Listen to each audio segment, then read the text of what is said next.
Oh, yeah. Oh, yeah. God, I've been looking forward to this. I have been looking forward to talking football all week long. I'm very excited. I'm super jacked up. And let's go over on the YouTube side. Make sure everything is good to go. Super jacked up. Okay. All right. Whoops. And okay. let's go over all on right. the Sorry YouTube about that. And okay, now I'm right. Now I am right. As you can see on the ticker below, I will start breaking down all 32 NFL teams after the 4th of July. My tentative start date is July the 7th, and I will go in draft order. So Jacksonville will be team number 1, Tampa Bay will be team 32, but Houston will be the third team, even though they didn't pick third. That's the order that I'm going to go into. I'm going to break down all 32 teams. I'm going to talk about what I like, what I don't like, and then the Vegas over-under. And I cannot tell you how happy I am. So welcome, everybody. Please give me some thumbs up and share this video with your friends. I am breaking down, as Funk will say, the NFC East. The NFC East. And this is going to be a good one because there are some really, really good opportunities to make some money, at least in my opinion. So I'm going to run by what I think. And then, of course, I'm going to hear from you. You guys are important. If I am correct, all my social media links are below. Let me double check. No, they are not. All right. Bear with me 1 second. And I will put all my social media links below. You can follow me on any social media platform. I meant to do this before, so this is a bad job on me. But if you want to follow me on any social media platform, you can go ahead and do that. You can always email me at thedanshow@yahoo.com. So I apologize for not having this ready to go. But it's been a very hectic week, a very fun week for me, though. So if I am correct, everything is good to go now. You have all my social media links. And as always, you can always email me. If you do have a question, you can email me. And if it's something you want to discuss live, we can go ahead and we can do that. But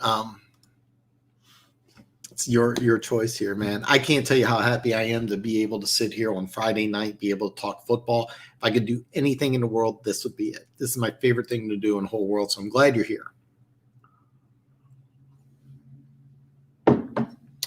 I did have an energy drink not too long ago. I'm 71% sure I am not on cocaine, but I am very jacked up. So I'm very excited about this. And Mike kicks us off with a fantastic note because William Hill Casino does not have this. It's an NFL prop bet in Las Vegas. I don't know the casino. I'll do a little more research on this. Tim Tebow touchdowns over under is 2.5. This is an excellent bet. I strongly suggest you take the under. That's just my opinion. I really suggest you would take the under because I don't think Tim Tebow is actually going to make the team. I don't think he's going to make the team. Dustin, welcome, brother. You got some great stuff in here, man. You got some great stuff. I was not aware of this. What I'm doing is between now and July 7th, I'm kind of just taking a break. I'm following the NFL. I'm not diving big into it yet. I'm kind of taking the next 6 weeks light, just following here and there. So I haven't been following up on this yet. So I was not aware of this. I'm really glad you brought this up. One of his cases to reach discovery and has a docket. I was not aware of that. I'm still going to stand by that he's going to be innocent, but I was not aware of this. I'm really glad you brought this up. It's something I might have to pay closer attention to. And Funk is here, man, and Dustin's here, so that is great. In a closed-door meeting with other coaches, Josh McDaniels said Mac Jones is the real fucking deal. From what I'm reading, Lance is more raw and originally told me could be in the Niners. Regret this. Listen, Dustin, I have been saying this, and I will continue to say this. William Hill Sportsbook in Iowa, under 10 wins is plus 130. This is a gold mine. take advantage of it. I don't know if I'm assuming you're down south because you're a Panthers fan. If you have access to sports betting and you can take advantage of an over-under. I have to travel to Iowa. It's about a 2-hour drive from where I am. If I could, I would actually put action down on under 10 wins today. I'm telling you right now, this is a as close to the lock as you can get. This is the San Francisco 49ers are not going to win 11 games this year. I'm telling you this right now. I did not hear this personally, but Lance is very raw. And I when I saw this, I was like, oh God, what's going to happen? Because I really thought the over-under for them might be 7.5 or 8. So this is a good opportunity. So, and we got some, maybe it'll be some people late. I got some good comments in here, man. So the NFC East, I forgot it is a holiday weekend. I'm jacked up. Denver Gator, welcome, brother. I'm glad you're jacked up. And we are really going to bring there's some really good stuff about the NFC East I want to talk about. And I do want to get some ideas from what you guys think, because I'm going to offer my opinion. Of course, I want to hear from you.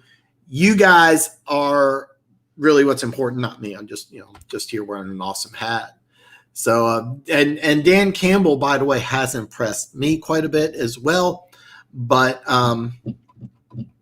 we'll touch base on it because we have the NFC North coming up later, and I do agree with this, Funk. I got to go on Luke G. I got to listen to part of his show a couple weeks ago. I don't follow it as much as I should, but I think Luke's a little too pumped up on the Lions. I would hold back, but there is definitely a new vibe and a new attitude, so that's a good thing. I knew he's a good hire. Dude got a crappy shake in Miami. They were winning and didn't retain him. It was stupid. It's actually funny. I really thought that oh no, I had a brain freeze. Complete brain freeze. The guy that went up to the Jets, the head coach who went up to the Jets, I thought he got a bad deal in Miami. And then I thought when he went to New York, the defensive coordinator, well, who's now with Tampa Bay, and I'm drawing a blank on his name, so back-to-back blanks. I thought both those guys got bad deals. So, but yeah, Miami's made some questionable hires, but I think Flores is a good deal. And I just Lions fans, just keep the expectations low. But 2022, Gase and Campbell. That's right. Yeah. Adam Gase, I thought, got a bad deal in Miami. And they did choose Gase over Campbell. That was a good point. Here, Dustin brought that up here. So, yeah. All right, here. All right, let me get all these out of the way here. I'm 100% sure I'm pretty I love it, man. I love it. Miami seems like they may have figured out some things, though. So long term, it seems to have been good for Miami and Detroit. And by the way, there are some correlations between the two teams. You saw what Miami did. They let go of a bunch of players. They got a bunch of draft picks. They had that really bad 0-9 start, the tank for Tua, the 0-16, all sorts of talk. Then they finished the season. What was it? The final? I think it was 0-7, if I'm correct. Finished 5-4, and then last year 10-6. That's kind of what I'm looking for at Detroit. I think originally it'll be really bad, and the question is, how long is it going to be bad? But just like Miami got better, added a bunch of draft picks. Same thing with Detroit. Just this I'm telling you guys right now, it's going to be tough this year. Lance Hayes has to be thrown in, or Dustin wouldn't be. Oh man, I love it. Hold on. If Julio Jones lands in New England, could Jones win a Super Bowl as a rookie, throwing to Henry, Juno Smith, Aguilar, and Julio? I don't think so. Number one, I think that even though he looks good and he sounds good, everything looks it's a lot easier. No TAs. Cam Newton's going to be the starting quarterback. I'm not sure Julio will end up in New England. Spoiler alert, I actually have a real dark horse for Julio, and that's Seattle. But wherever Julio Jones is going to be, you're not getting prime Julio Jones. You're getting 32, 33-year-old Julio Jones. who's coming off of an injury-riddled season. But I think for the right team, New England would be a really good team for Julio Jones. Of course, he's from Alabama, did a fantastic job. He was at Alabama, Hall of Famer, but it'll be interesting to see where he goes.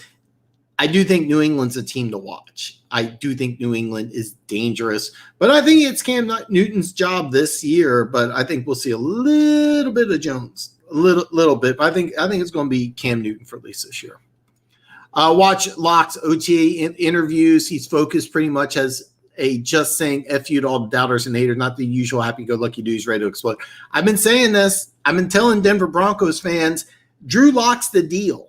This is a really, really good quarterback who didn't have OTAs, loses his number one receiver in Sutton, has Jerry Jeudy, who's a brand new rookie, and it doesn't matter. He went to Alabama, playing wide receiver in the NFL and college, two different and separate things. I'm not sure Shermer's the right guy as the offensive coordinator, but yeah, Denver did a really, really smart thing in going all in on Drew Lock this year. I do think Drew Lock's going to have a big year. And as the season begins to come forward, I don't have I don't do fantasy football, but I'm going to come out with a fantasy football video, and I will help you out with fantasy football. So if you do have any fantasy football questions, you can always hit me up. This I do agree with. I really love the offensive line. Luke is drinking the Kool-Aid. I have to admit, I thought about I haven't had a chance, and things have been hectic on the personal life. I actually got Luke's number. We've talked on the phone. It's been a while. But, he's kind of – I heard like 8-9 wins, and that's not going to happen. But it's really good that a city like Detroit has some hope. That's a big thing.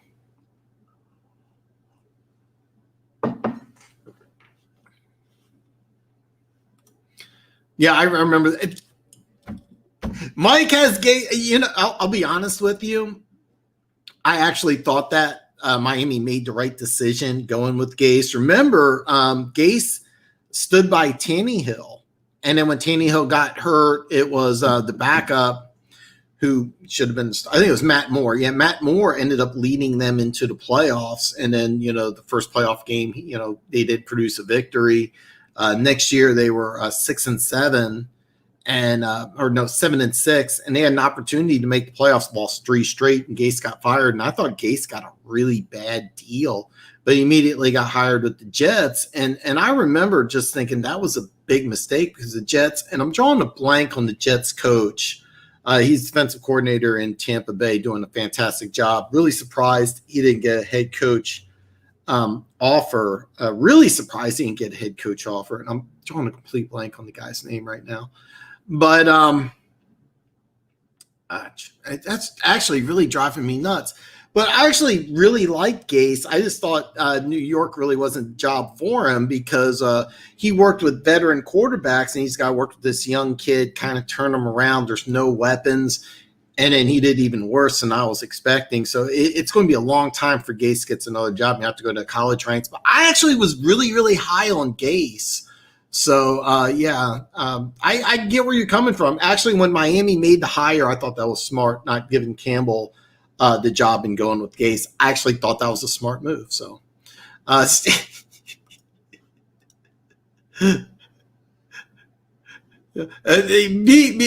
yet. He's half joking.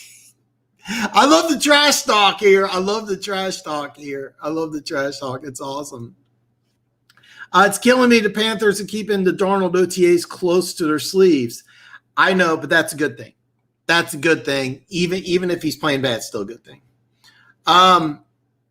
Teddy Trashwater is going to start over. Wow. Okay. Julio destinations: Titans, Pats, Arizona, Seattle. I got a weird feeling Seattle. No logic behind it. I just got a weird feeling. I'm not sure why. Patriots make a lot of sense. Arizona, also, there's a lot of talk. I don't see it in Arizona. And then the Titans is kind of interesting. I would have liked it more if Arthur Smith was still there as the offensive coordinator, but still a really good move. Him and A.J. Brown, ooh, boy, that would be a lot of fun. Peyton Manning made fun of Gase in meetings, told him to shut up. He's the one. I didn't know that.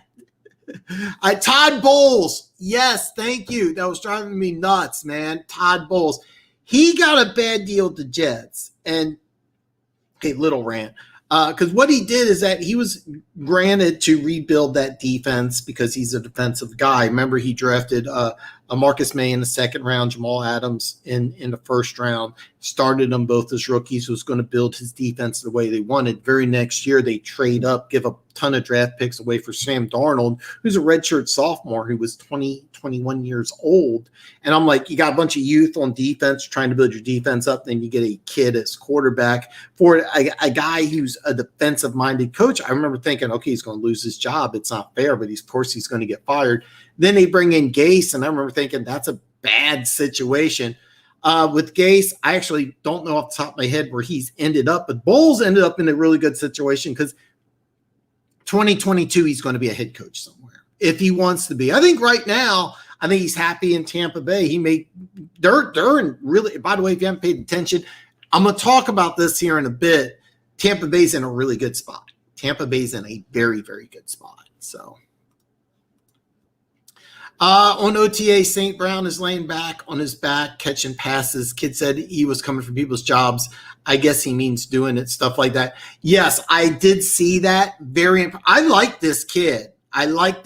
But what does scare me is he's a fourth-round pick, and he's the Lions' number one wide receiver. On a lot of teams, he's number two.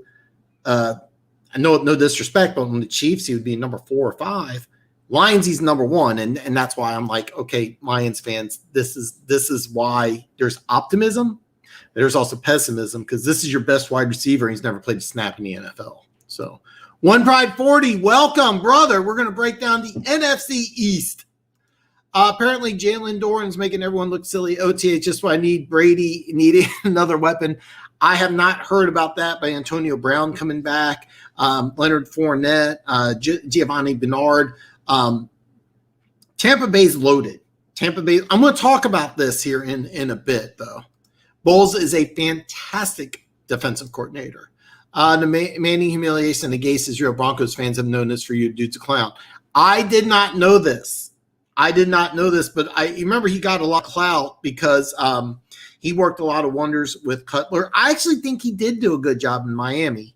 I'm kind of a minority there, but he did do a good job in Miami. I thought he got a bad deal in Miami, but I thought going to New York was a bad deal. But of course, I think they did Bowles completely wrong there.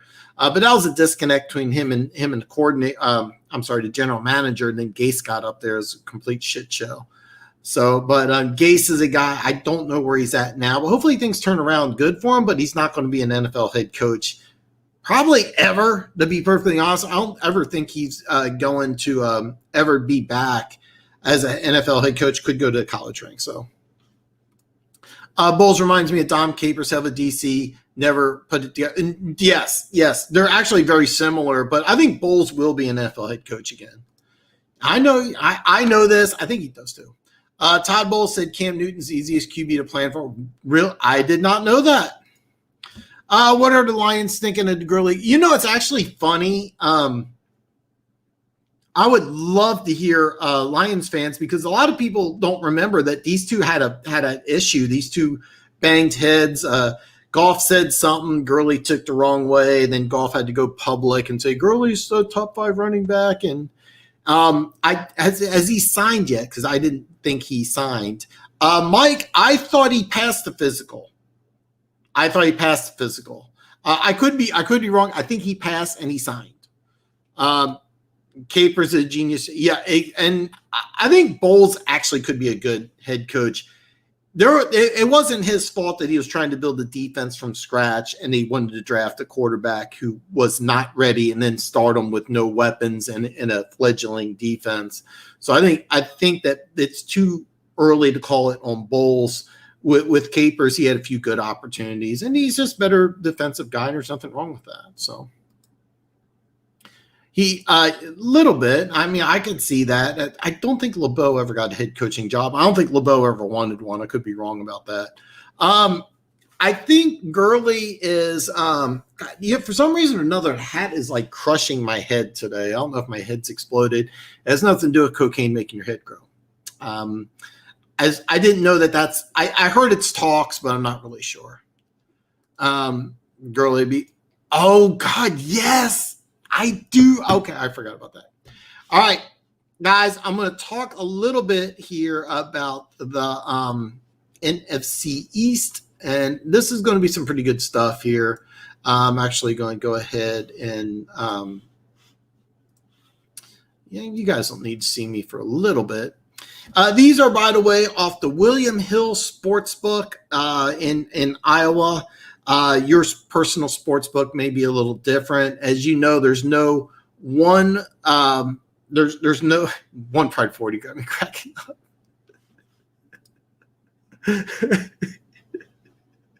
All right. So whichever sports book you may have different numbers for. If you have an opinion, go ahead and offer it.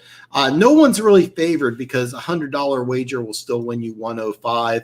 If you remember when I did the AFC East, Buffalo was heavily favored. That's why it's negative 155. But for the NFC East, a $100 wager will win you 105. Most people are putting their money on Dallas, as you can tell. Washington's plus 275. I was really surprised that there was this much of a difference here, but there is.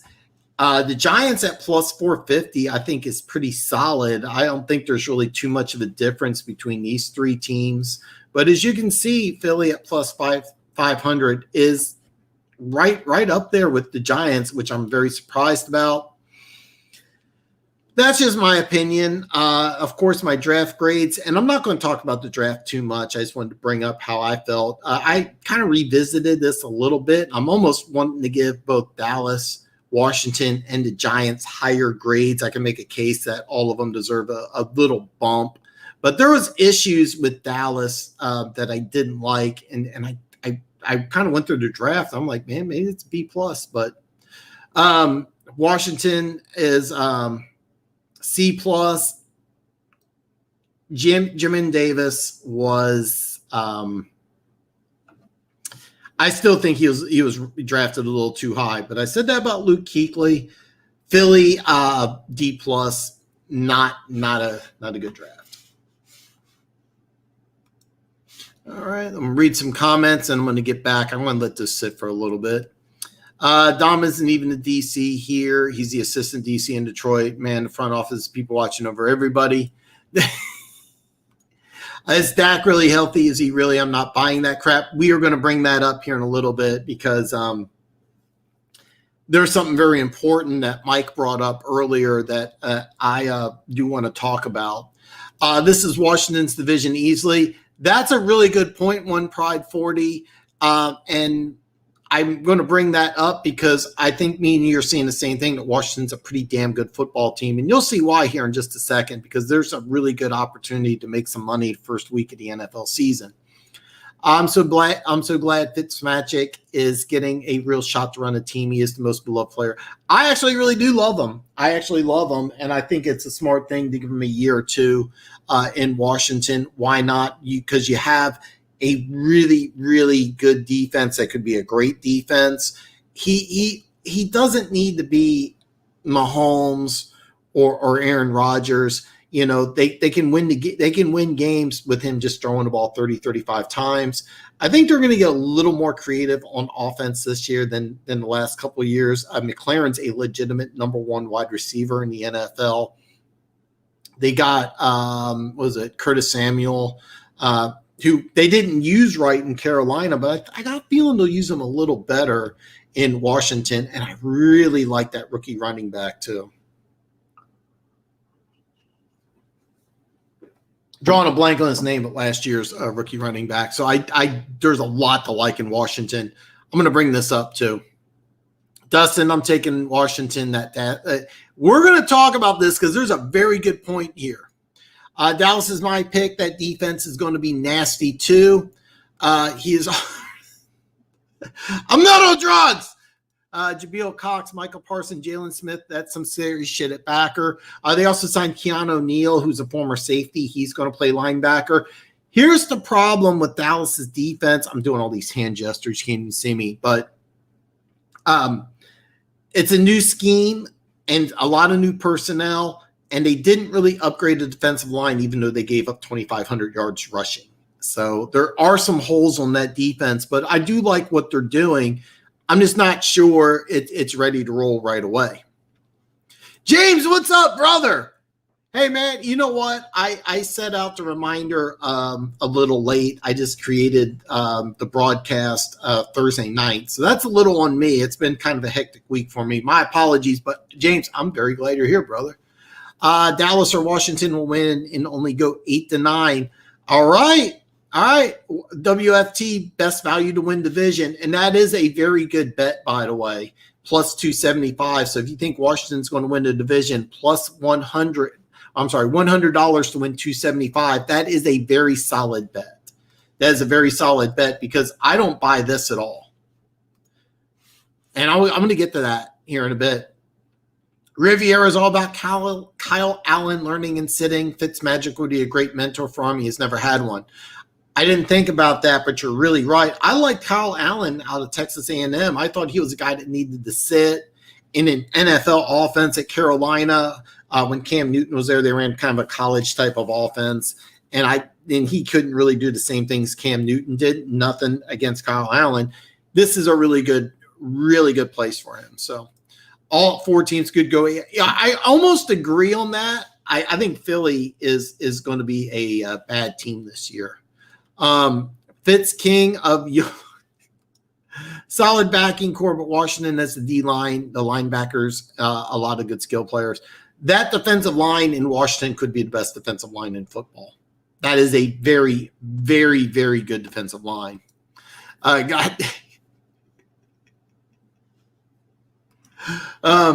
right. One try could be a year or two away, but Dak is right. They can hang 40 on everyone. I'm not sure he's right.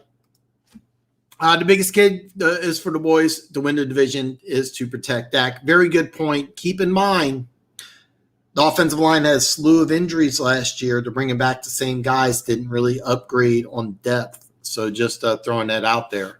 So let's go over to over-unders. If you notice, unlike last week, there are some pluses here on the positives. And if you think Dallas is going to win more than 9.5 games, bet now, because last year it was at 9.5 for a 16-game season. It jumped up to 10. There's always going to be action placed on Dallas. All right. This is a little gambling 101. Money is always going to pour in for the Dallas Cowboys. So if you are a Cowboys fan and you like over 9.5, bet it now. This number is going to go up. This could be, I'm going to mess up. Okay. This could be 10. All right. I do like this number. I do think Washington could win 8. I don't like this right here. As you can tell, a lot of people are high on the Redskins. We're even seeing it in the chat here. So, me personally, I'm pretty high on Washington. I wouldn't take this. The best number here, I think, is the Giants. And spoiler alert, the Giants are my favorite to win the East. I love the Giants. The defense is awesome. They added Galladay. They get Saquon Barkley back. They drafted Cardavius Toney. They get a pass rusher in Ojulari in the second round. The New York Giants are my favorite to win this division. They're the only team that has a quarterback who's coming back with an offensive system he's familiar with. Dak Prescott's coming back from an injury. Fitzmagic has to learn a new system. Now, he can do it. He's a smart guy, but he still has to learn it. And in Philly, you're bringing in a whole new system, offense, defense. So I'm very high on the Giants. I know a lot of you guys in the chat are talking about the Redskins. The Giants, I think, are the team to fear. This is a team that had a really, really good defense. I think the defense, you can argue, got better. You could argue it got worse. They lost Tomlinson, but they did add, what was his name? Drawing a complete blank, the guy from Tennessee. So they did get some secondary help. The offensive line is going to be improved, plus you get Barkley. So there are some good players on the New York Giants. All right, so let's see what we got here. All the money invested, and they still struggle. Your line's still probably the best in the NFL. Dallas Cowboys have a good line if they can stay healthy. They haven't been able to do that the last couple of years, and they didn't replace anybody. So they're putting guys that are injury prone, several guys that are injury prone to protect Dak, who's coming back from an injury. I think Dallas has some concerns. James is really pumped up about being able to attend football games again. I think everybody is, James. I think everybody is very excited. Dustin, I love how our O-line looks, and also said it. Also, it was said if we pass in Sewell, you guys would take him. I could see that. My life sucks. I am stuck in Dallas, married to a Dallas fanatic, so I never get to go.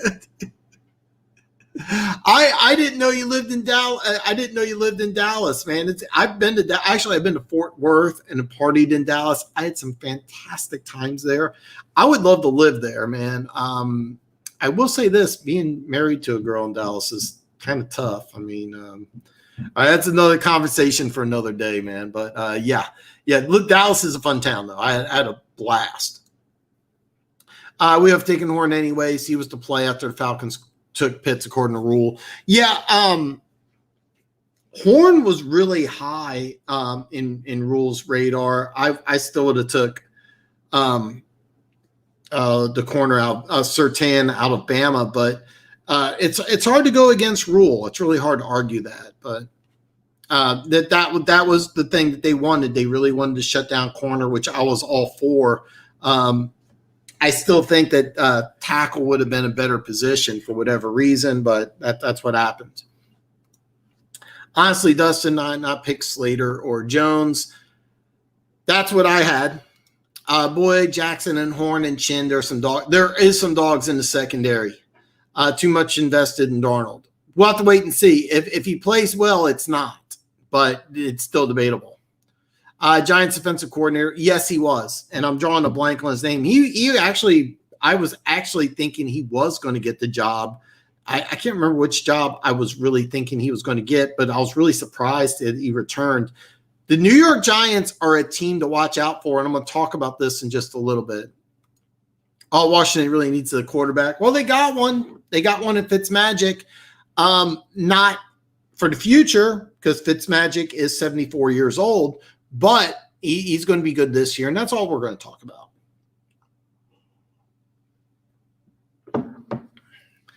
Brady Christensen didn't surrender a sack last year at BYU. Could be our starter, just not stoked. He's a 25-year-old rookie. Most teams had him projected as a guard. If he's a starting left tackle as a third-round pick, that's not a good sign. Greg Little's a guy who has all the potential in the world. He can't stay healthy. Ideally, he's your starter and Christensen's your swing tackle. But if Christensen's your day one starter, if he plays well, watch out, because there are some good things Carolina's doing. You brought up the backloaded contracts. I'm still doing all these hand gestures here. But there's some things that I'm worried about Carolina, but if he's your starter day one, I really want to watch him in preseason. Please keep me informed of that situation. I like the Giants, not the coaching staff that much. Plus, I'm still curious about the O-line. I would disagree with you, man. Jason Garrett's a solid guy as offensive coordinator. Joe Brady, actually, I thought did a pretty solid job as a rookie. I'm drawing a blank on defensive coordinator, but this is a guy who's going to be an NFL head coach probably in 2022. I could argue that the coaching staff, I think the Redskins coaching staff's really good. Jack Del Rio, former NFL head coach, he's the defensive coordinator. I like Ron Rivera. That might be the best coaching staff, but I mean, Jason Garrett is offensive coordinator. That's very solid. I'm drawing a blank on the defensive coordinator's name for the Giants, but he's an NFL head coach in waiting, and Joe Brady's done a fantastic job. So is it Brady or Judge? I forget the name, but I like the coaching staff. You're right to question offensive line, but remember, Nate Solder comes back as left tackle. They still got Andrew Thomas, who's going to play back at the right side, his natural position. You drafted Matt Pert in the third round. You also got an upgrade in free agency at one of the interior positions. Will Hernandez is still there. I think the offensive line is going to be a going to be much improved. I mean, just getting Solder back really helps a lot. Plus, Andrew Thomas and Matt Pert, another year in the league, is also going to help a lot. And don't forget, you get your best player back. And he was injured week 1. So he'll come into the season at 100%. So that's something I was worried about. Slater, and this is Slater instead of Horn. I probably would have made that move. That was my mock draft prediction. So who's on their O-line funk? Just don't go to – I've never been to Austin, but I heard it's awesome. Rulehead Christensen raised their second – wow. Okay, Dustin, I'm not saying he didn't say that, but I think this is one of those draft conversations where you get a player and you just say he's the best player available when you – I mean, look, if he was the highest rated tackle, you took him in the second round, not the third. And I think you took him in the third round. So I'm gonna call that. I don't really believe that, but I am going to watch him play in preseason because he's going to play a lot. Darnold's going to kick the Jets' butt. I do believe, Mike. I do believe this completely. They would have taken him in the second round, Marshall. That's right. That was a really good pick. Now I'm hungry. Now I'm talking about barbecue here. I am hungry. I hope so. Darnold has promised. And Whitworth is 1,009 years old. That is an absolute fact. Dustin would take our low line or Washington's D line. Oh, this is a good one. Detroit Lions offensive line or Washington's D line. I would take Washington's D line. Chase Young, I think. I hesitate to say this.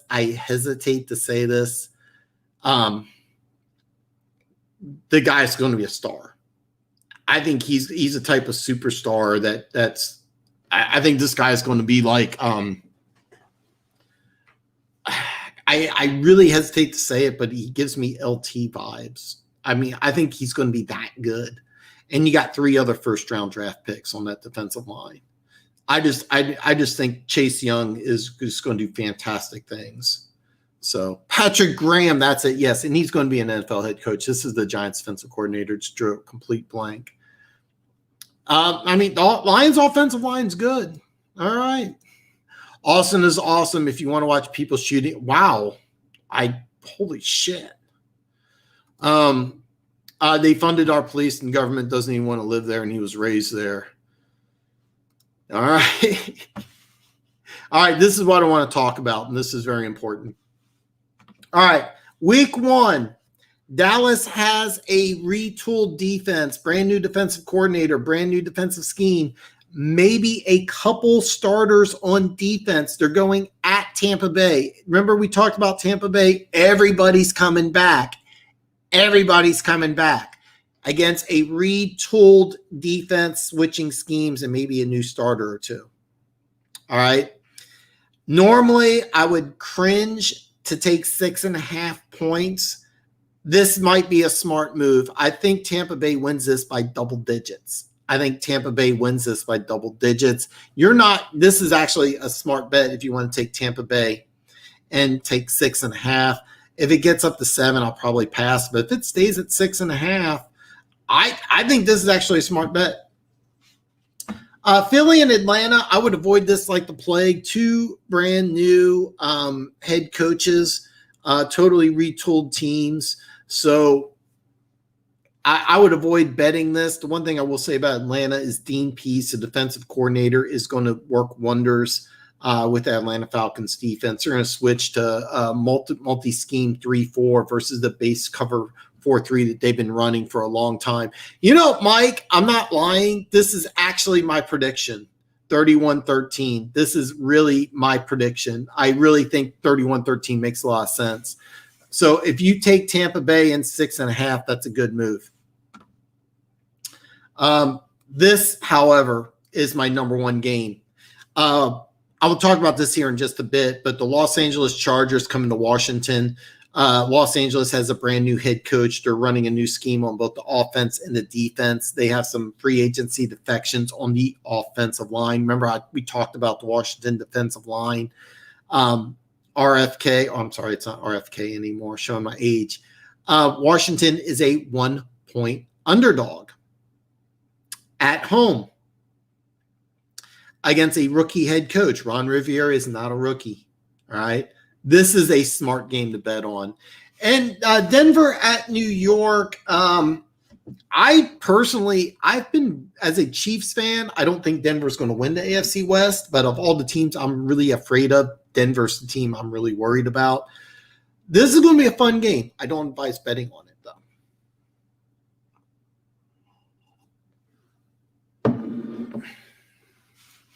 This I didn't know. This I had no idea. Holy shit. I had no idea, man. I will not go to Austin. I don't want to get too involved in this, but I mean, I'm wearing gym clothes right now, but if I leave the house and I'm not wearing gym clothes, I carry a gun, but that's me. It's a different topic for a different day, but I carry everywhere I go. So One Pride 40, I'm taking a risk. Dallas wins week 1. Well, listen, I don't have the money line, but Michigan is a sports betting state. So if you want to bet on it, man, please share the bet slip with us. I don't agree with you at all. Actually, to be honest with you, I really think that this is accurate. This is actually, I think me and Mike had it back and forth, and I told him I think it's going to be 31-13. I think Tampa Bay is just going to kick the shit out of them. So I didn't know this, man. Now I don't want to go to Austin. I hope we whip the Jets' ass. I actually think you will.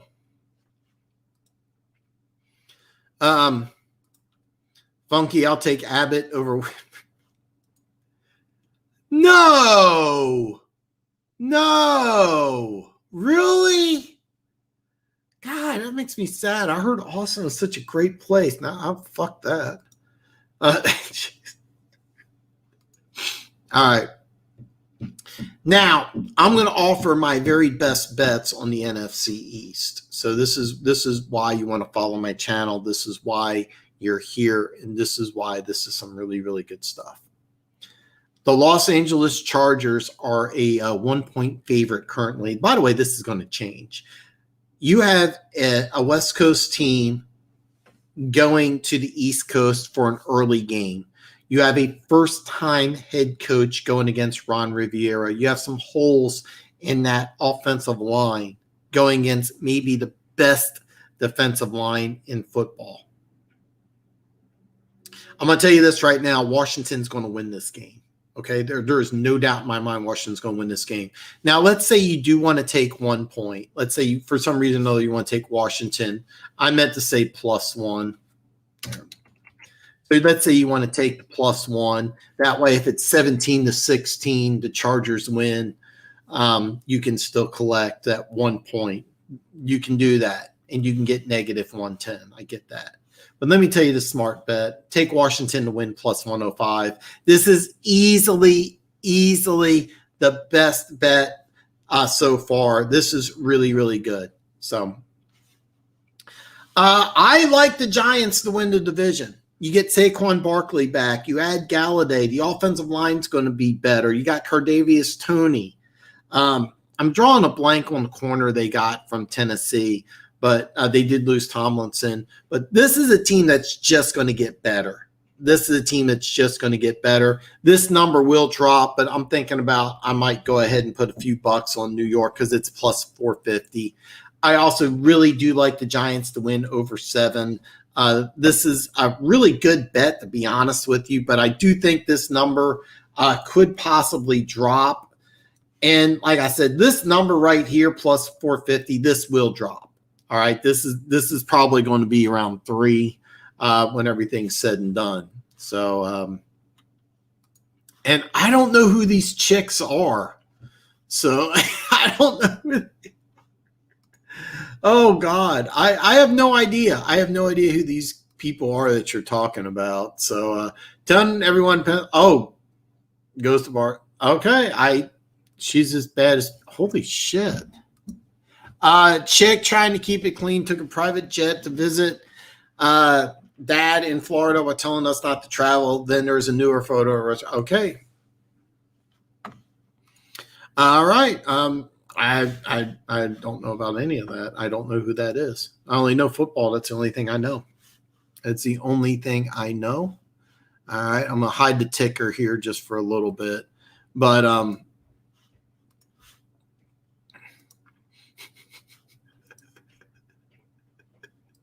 right. So I know there's some disagreements, but I really like the Giants. I'm very high on both the Giants and the Washington football team. I think I called them the Redskins about 4 or 5 times. That's my bad, my fault. But yeah. So it's just that Dallas, you could say, could make a case for, but I think nobody here thinks Philly's going to be any good this year. So, but I'm telling you right now, as of right now, there's a few games I really love for week 1, but I'm telling you right now, Chargers traveling to Washington for an early game, one on East Coast. I'm in the Central Standard Time, so it'd be noon. And you're getting a point. Go ahead and take the money line. That is a great bet. I am very high on the Giants. So, all right, yeah. Oh God! Okay. So Dustin Justin just drinks and comes back. I love it. So like I said, over the next couple of weeks, I'm kind of just going to take it easy. I'm going to do my Friday show. I haven't decided on which division I'm going to break down next. I thought about bringing some people on, trying to get the channel to grow, but honestly, it's just been kind of hectic.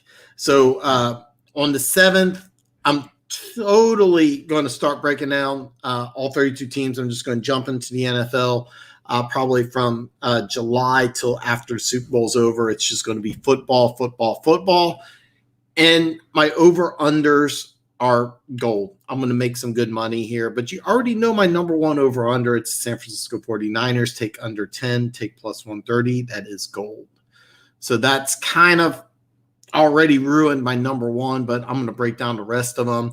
As far as the NFC East is concerned, my favorite is the Giants over 7 at negative 120. That number will drop.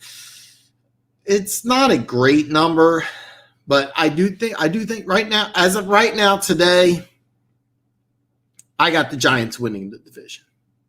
And that could change. And I get why people are saying Washington. I really get it. I really get why Washington, because that defensive line may be the best defensive line in football. Chase Young has superstar written all over him. Montez Sweat, maybe a better athlete on the other side, plus Jonathan Allen. I forget the other guy's name. Both of these guys are number 1 draft picks from Alabama. That defensive line is probably, if that defensive line is not the best defensive line in football, it's due to injury and injury only. But even though they did draft the Kentucky linebacker in the first round, I don't know if he's ready to be a stud. So, but yeah.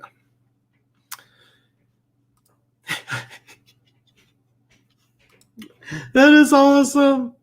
I know one pride 40, man. And there's a lot to like about Washington. There really is. That defensive line is fantastic. I don't know about the linebacking core. I don't know about the secondary. The defense is good. Fitzmagic, you're counting on him to come in there and lead that team to victory. I think with the Giants, you have a much more established offense. So, but hey, let's break it down. Man, that's nasty. Why do I like New York? Okay, number 1, out of all the teams in the division, the Giants are the only team that's bringing back their starting quarterback with the same offensive system. Dak Prescott is coming back to the same offensive system, but he's coming back from an injury. So it's a little different. So you have system familiarity. Because the Giants' offense last year was built around Saquon Barkley. He gets injured in first or second week of the season. So now the offense, remember the Giants started off 0-5, 0-6, something like that. They finished 6-10. So they finished the last half of the season with a winning record. And that's without their best player. You get Galladay. You get Saquon Barkley back. You get Kadarius Toney, who's going to help on special teams. Second year in Jason Garrett's offense with a full offseason is going to work wonders. And then Patrick Graham, the defensive coordinator, should probably will be a head coach in 2022. So there's a lot to like about the Giants. You also get Nate Solder coming back as the starting left tackle, but if that doesn't pan out, they're comfortable with Andrew Thomas as a starting left tackle. He's going to move back to the right side. I think he could be a Pro Bowl caliber right tackle, serviceable on the left side. And then the Giants defense is just ridiculous. The Giants defense, to be honest with you, may be better than Washington's defense, but the Washington defensive line's better. But I'll take the Giants front seven over Washington's front seven. And I think the offense with Barkley is better. I do understand, but don't forget you get Solder coming back and you get two rookies coming back. So that's really going to help quite a bit.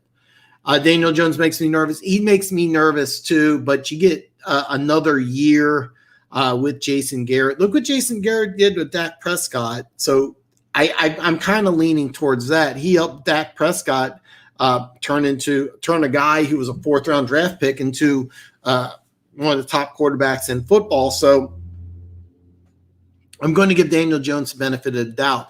If he doesn't pan out, then it's not going to win. I don't think – here's the deal. With that defense, he doesn't need to be Mahomes. He's got to just make some plays.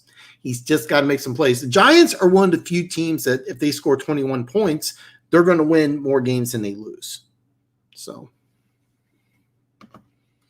I love Jimmy Davis's game. I think he's going to take away either running backs or tight ends in the pass game. This I do agree with you. For some reason, my hat is just crushing my head today. Normally, my hat feels great. It just feels like it's crushing my head today.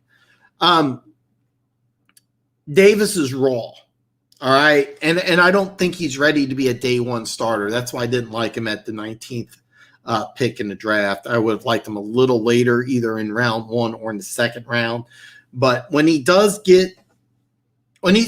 everything together, he's going to be good. I don't know if he's ready today. I think you'll see him early on in obvious passing situations is kind of what I'm saying. Barkley follows up. The dude does have problems staying healthy. There's no doubt there. But if he does play 14 games at about 90%, then the Giants are going to win the division. I mean, he's that good. He really is that good. But it took a while for the Giants to figure out how to win without him, and they were able to do it.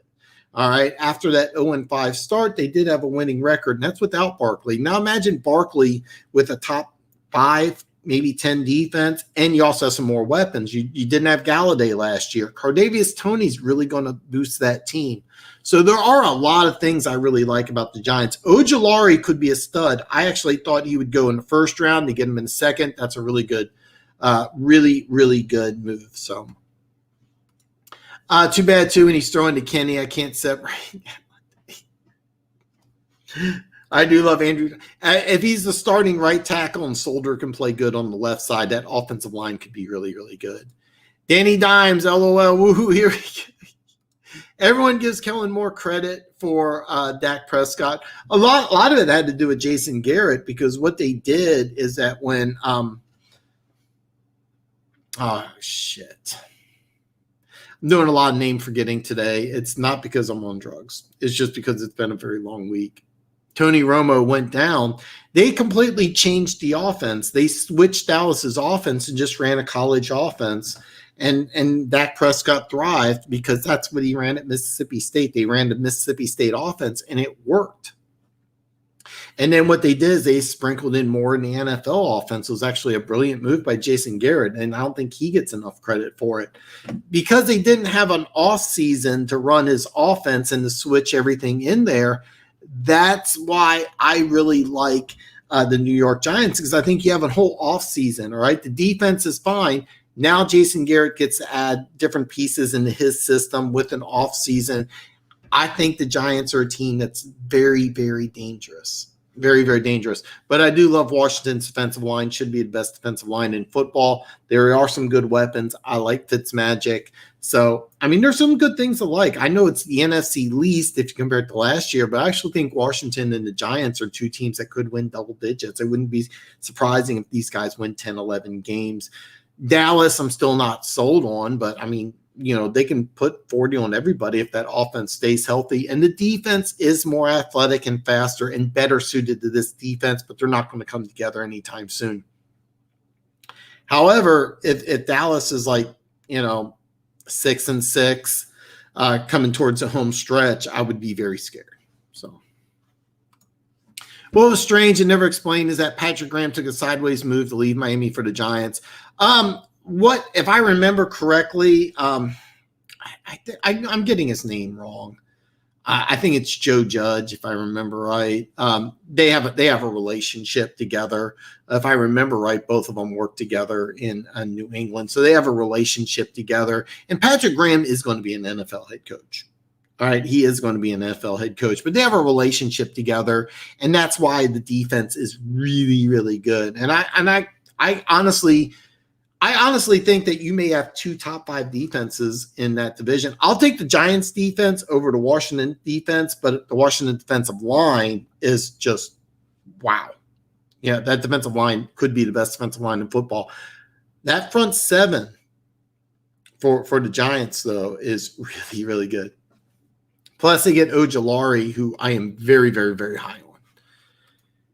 Yes, my head did get bigger. For some reason or another, my head feels like it's growing out of my hat. Normally, it just feels comfortable. Today, it does not. It feels like it's crushing my head. So, I have no idea why. Barkley is a new Jonathan Stewart, great on the field. Heard Steenway doesn't play. I really love Jonathan Stewart. I was a huge Jonathan Stewart fan. I loved him. He played at Oregon State, and he was just a monster. I remember, if I remember right, he replaced Steven Jackson for Oregon State, and if I'm remembering that correctly. So, but God, he was such a good player, and I actually really liked him in Carolina. No, he could not stay healthy. Barkley, like I said, Barkley's healthy for 14 games at like 85, 90% for 14 games. They win the division. Yeah, it's funny. My last girlfriend liked the Dallas Cowboys, and she called him the evil redhead. And it's kind of funny because if you ever meet her, she's like the sweetest, nicest girl in the world. Never said a bad thing about anybody, but she hated Jason Garrett. I was always surprised at how much hate Jason Garrett got. I was always surprised about that. So, Tony has catching issues. Kenny is injury prone, and Barkley, 2 of them can fall on the bench together. Well, James Toney, I wasn't fond of him going to the Giants because they already got slot receiver and Sterling Shepard, who's really, really good. But Toney is going to be a special teams boost and a guy that they just want to get in the ball a couple times a game. He's not really a number 1 wide receiver. That's going to be the issue with Galladay. I think Galladay, no disrespect to the Lions in your team, but I think Galladay, the reason why he stayed on the bench so much last year is I think if he was in a situation where he was playing for a playoffs and wasn't playing for a new contract, I think his agent told him, it's like, look, you already got your money. Just sit on the bench for the rest of the year, get your money, play hard in 2021. I can't prove it, but that's just kind of my opinion because, let's face it, Detroit was a shit show last year. What would happen if he played? He'd get more injured. And I think this was all worked out. And the reason why I say this is look how much money the Giants gave him. They were not worried about his health. So, yeah, could Barkley and Galladay go down? Absolutely, they could. Absolutely. But if these 2 guys are healthy, they're going to win the division. So, Funk, my problem with Kenny is he can't get open. All right. That's interesting. Stafford had to throw dimes for him to make a play. Lots of hate on the Giants, man. Lots of hate on my Giants. I'm not a fan. They're just my favorite to win the division. I got a really good defense. I got Barkley, who's the most athletically gifted running back, one of the best athletes in football, maybe the best athlete in the National Football League. Coming back at 100%. Yes, he does have some injury issues, but when he is healthy, he's really damn good. I know he had the same problem with him here. Our judging voice different from all the other Belichick disciples. Um, it's hard to say. I think Flores is doing something different, and a lot of it has to do with the front office and the merging between the front office. That was the reason why Patricia failed, is that there was a complete disconnect between what Patricia wanted to do and what the front office wanted to do. Take a look at the draft. He didn't want to draft Okudah at number 3. There was no way he wanted Okudah at number 3. So there was a big disconnect. And that's why that didn't work out. As far as other Belichick disciples, I'm not sure exactly why each one failed, but that was the big reason in Detroit, is that you had the general manager wanting to do one thing, you had Patricia wanting to do another thing, and they weren't on the same page. They weren't even close. That's kind of like what I like in Detroit. Flores and the general manager in Miami, they have said, you know what, who's not on board with me, get the fuck out. We'll get a bunch of draft picks. We'll build everything from scratch. Will look god awful for a year, maybe 2 years, and turned out to be they looked awful. I think it was for 7 games. They went 0-7, tank for Tua, 0-16, and I kept on telling everybody. I told everybody, if you've been here for a long time, I told everybody Miami will not go 0-16. They will not go 0-16. They will not go, and they turned it around. They still got Tua. They went from 5 wins to 10 wins.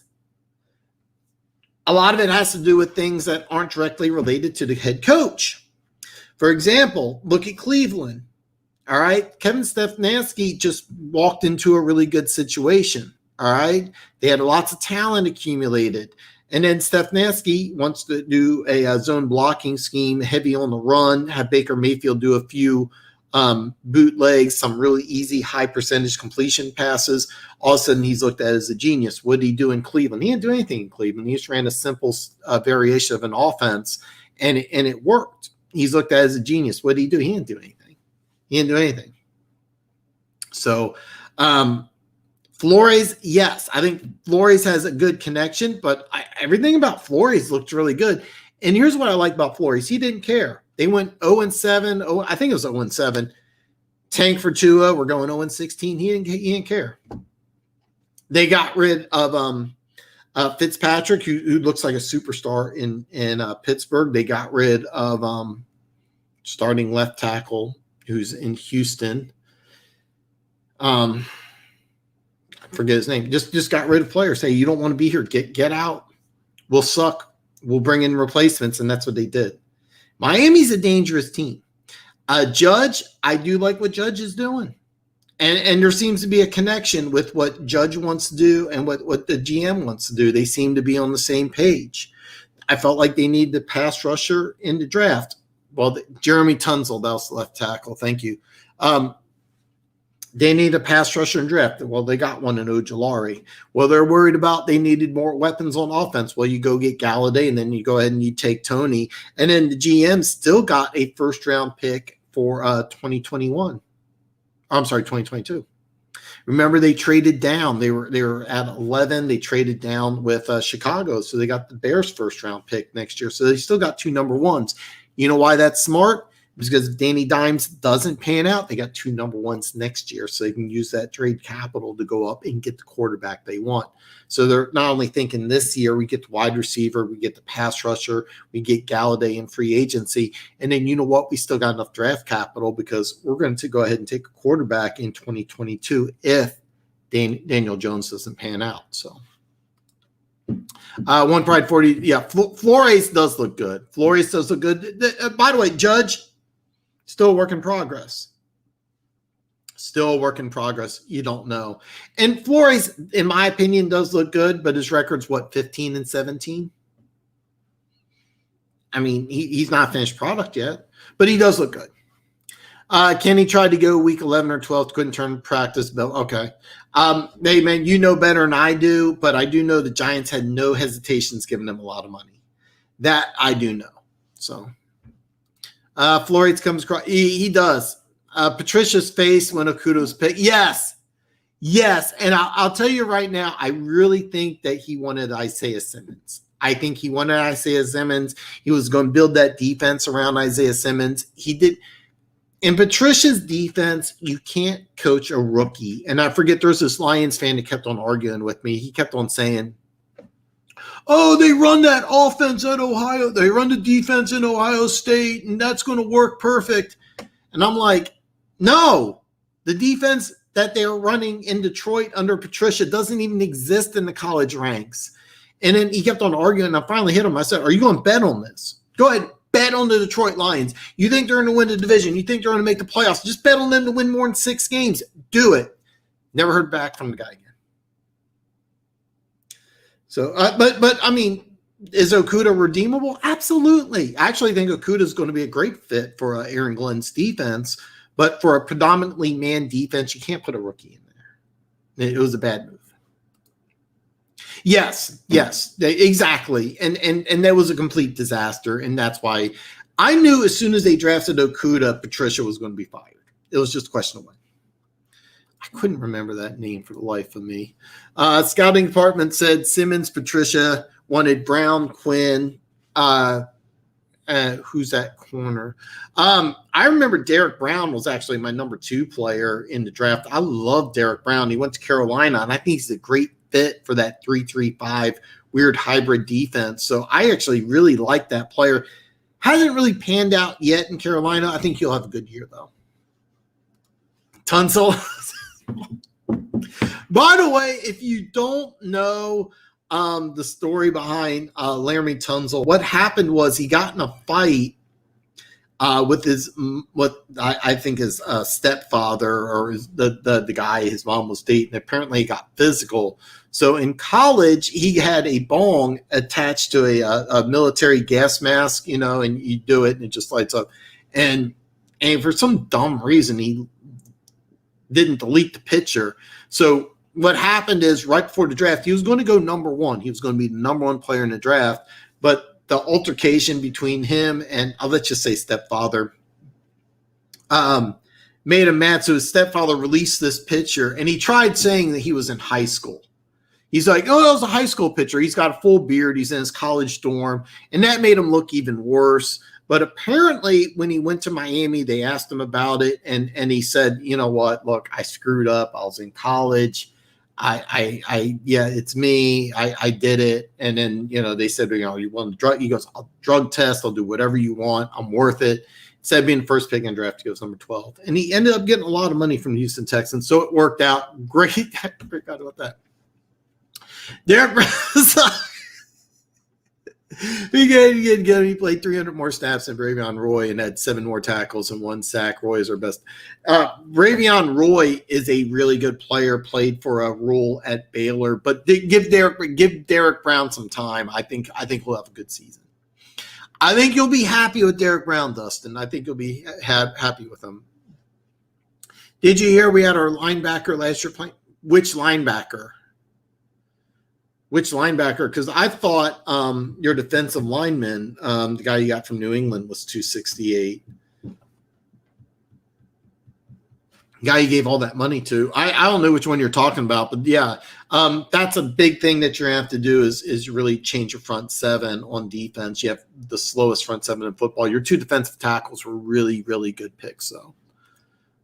Tavai, okay.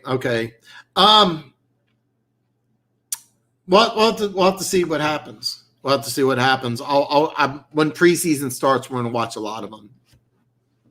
Biggest rookie impacts the NFC least. I would keep an eye out on Ojulari because when I looked at the Giants, I was like, this defense has everything. This defense is loaded. They don't have an outside linebacker as a pass rusher. And then they get that in Ojulari.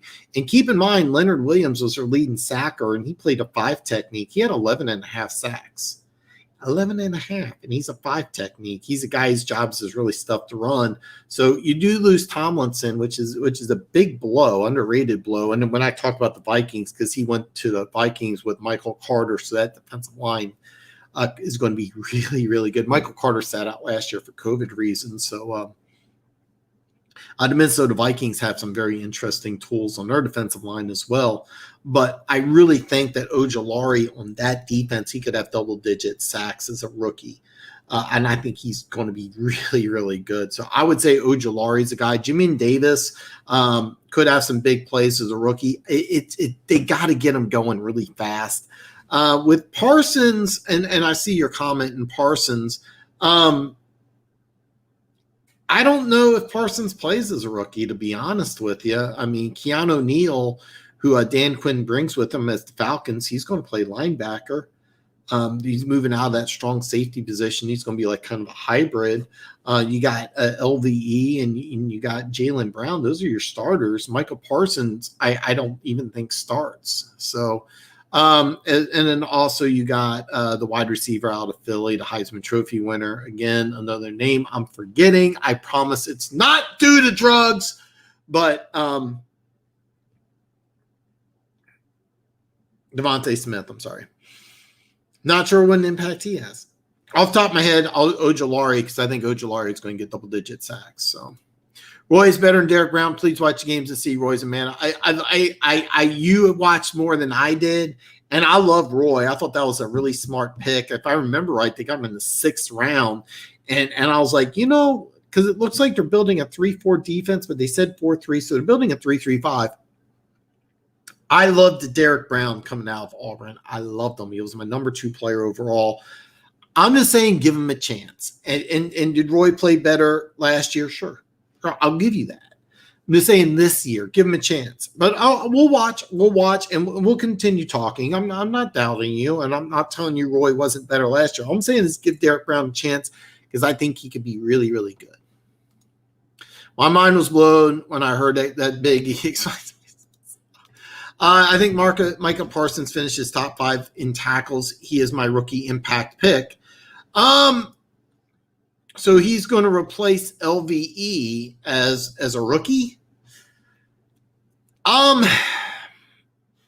Here's the deal. I don't think so, and I think that if they're smart to play him an outside linebacker, not middle linebacker, because your middle linebacker calls all the plays and all the positions. And he played outside linebacker at Penn State. He didn't play middle linebacker.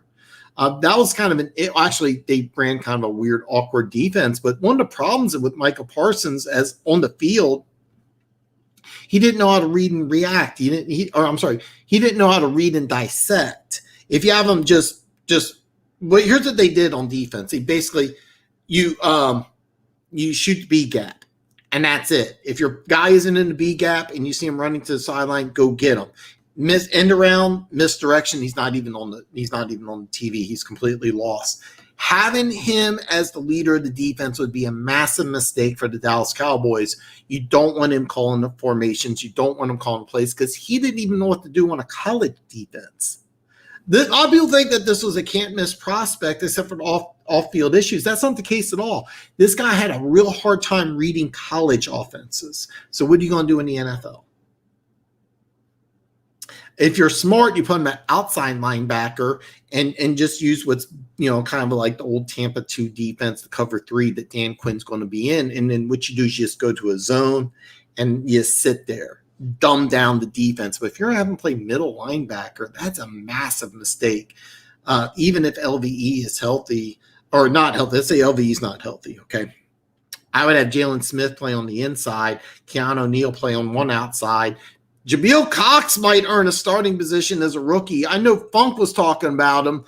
I also really liked him. I kept on watching more and more Cox, and I was like, this guy can play. That was a real good position. Don't be surprised if Keanu Neal and Cox are starters on the outside, and then you have Jaylen Smith move in inside, and they's kind of baby Parsons to get him going along smooth. I don't think he's going to have as much of an impact as you think. We disagree, and that's okay. You can always disagree with me on the show. This is never going to be a show where I'm always right, you're always wrong. This is just a conversation about football, man. We hang out on Friday night. We talk football. It's the greatest thing in the world. Smith and Neal will play outside linebacker. That's how it is now, but LVE, the best of my knowledge, is starting middle linebacker. And I think if you're smart, you start Parsons playing on the outside, maybe move him inside year 2. A nickname for Brown is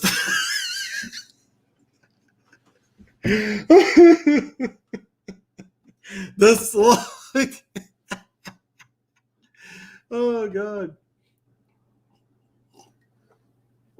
My nickname for Brown is the slug. Dude is the last guy out of his snaps. After the snap, he makes Tom Brady look like Usain Bolt when chasing. Give him a chance. Give him a chance. You know what, though? I love them in college, but there's lots of guys in college who can't make it in the pros. That might be a situation. The linebacker that weighed that much, Devon. I did not know he was that heavy, and yeah, he definitely cannot play that at that weight in this new Aaron Glenn defense. So yeah, I was not aware of that. And that's another reason why things didn't really work out. And I actually get what Patricia was trying to do. If you look at what the New England Patriots have now with positionless players along that front seven, that's what he was trying to do in Detroit. He wanted to make a very confusing, multifaceted defense where players could play off the ball, or I'm sorry, off the line of scrimmage, on the line of scrimmage. He wanted to play a very confusing defense with lockdown corners on the backside. That's great. But you can't have lockdown players on the backside fresh out of college without an offseason or OTAs. So, and by the way, he's with New England, so watch out for the New England Patriots. That defense could be really, really good. Funk says, I'm not a Parsons guy, but they just blitz him on every snap. He could be solid, but I think Cox fine. I actually 100% agree.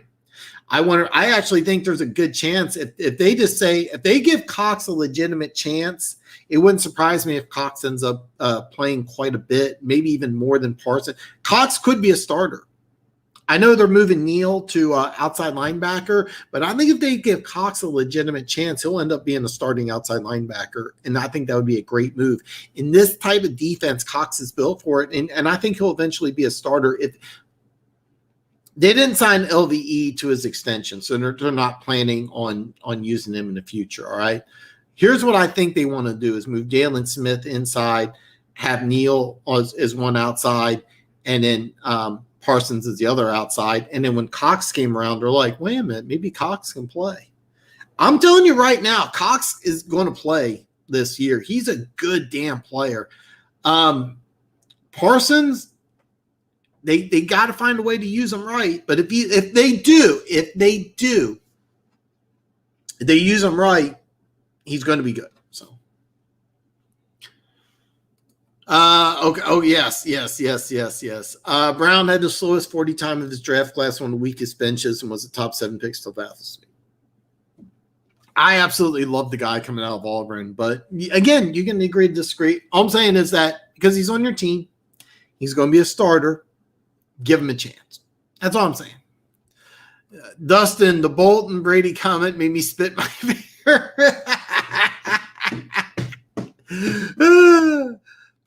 Dustin Brown is a glorified snack, not much of a pass rusher. If you wanted a pass rusher, you should have drafted Kinlaw. Well, what they're doing is they're building that 3-3-5, so they need guys that can play the 5 technique, and that's exactly what Derek Brown is. He's not a pass rusher, but I was really, really hoping that he would be a really good player.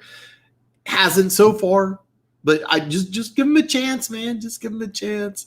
Thanks. Cox could take the LVE spot. I don't see Cox playing on the inside. I actually think that what the plan was is to have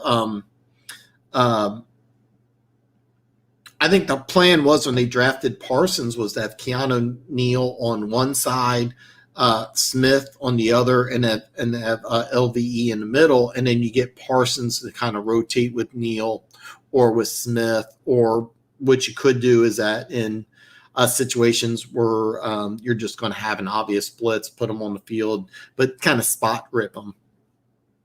Well, I'm sorry, just spot them. Like I don't expect Parsons to be an every down starter, but I think once they saw Cox was available in the 4th round, they were like, let's just take this guy because Neal's only on a 1-year deal. All right, he's not a long-term future, and since LVE's not a long-term future, I really think that what's going to happen is they want Jalen Smith, Parsons, and Cox, and that's a really good move. I actually think year 1 Cox will be more productive than Parsons, but if they find Parsons and they use them the right way, he could be gold. So Brown was horrible at stopping the run. We didn't do that till week 9 when we started Roy. Bravion Roy is a guy I really liked. I loved him out of Baylor. So, oh, we're doing that. Dustin, that's what he was at Auburn. And you have to understand, I loved him out of Auburn. He did a lot of different things. I really thought that he was a really, really good player. I'm sorry he hasn't panned out, but I give him a chance. That's all I'm saying. Zero technique. Actually, at Auburn, they used him all over the field.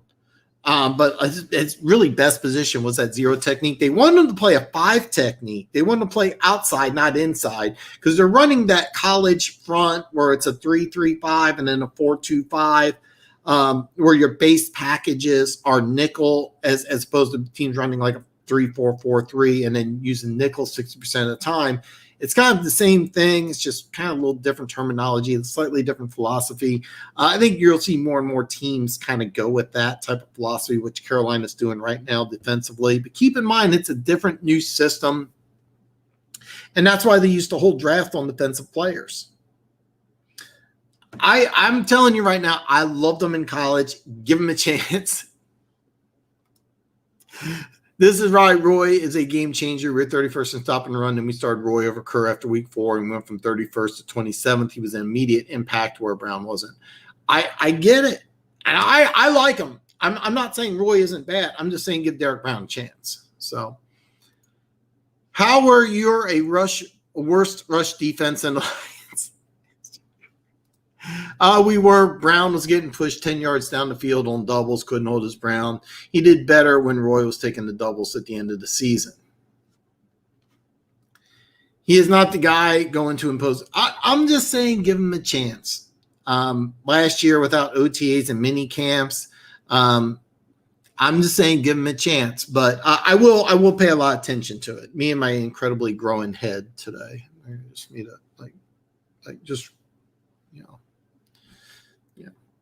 Normally it just stays on there, but today is like crushing my head. So maybe I need a haircut.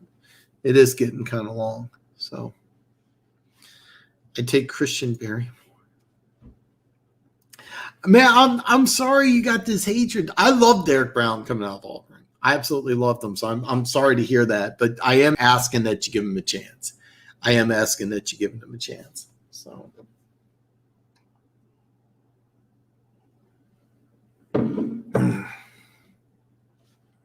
All right, let's see. I take Kinlaw over both. I do like Kinlaw, man. I'm not lying. Okay. Thank you, man. Just give him a chance. That's all I'm asking. Hey, listen, if he sucks, get rid of him, and we'll work on the Panthers together. All right, guys. Look, I'm going to wrap it up. Not because I'm doing cocaine, but my throat is getting a little raw. It is not due to drug use, despite what everybody thinks. Before I wrap up, please give me a thumbs up. Share this content with your friends. Try to get this channel to grow a little bit. It would mean the world to me. Keep in mind over the next couple of weeks, and we're going to kind of take it easy. I'm not going to have that much to do. I'm just going to kind of enjoy the next couple of weeks, because once July 7th hits, I am just going to just drop 32 videos, breaking 32 different teams. As of today, as of right now, I'm probably going to Iowa. I'm not going to do the Vegas trip, which really sucks for me, but hey. So what'll happen is I'll probably go to Iowa, put some action down. I will show you guys the bet slips, and then of course answer any questions that you have. And if you have a video idea, shoot me an email. Let me know.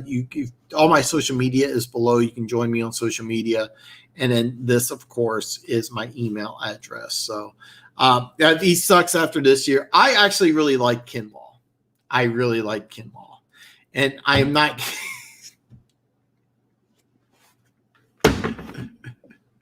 That's pretty good, actually. All right. On that note, and I'm going to wrap this up. Guys, thank you so much for joining me. It's my favorite thing in the world to do. I've been looking forward to this all week to talk football. I haven't decided in which division we're going to break down. Or I'm sorry, which conference or which division we're going to break down next week. But I'm looking forward to talking football with you guys next week. So, hey, listen, thank you for joining. Don't forget, give me a thumbs up, share this with your friends, and I will see you next Friday.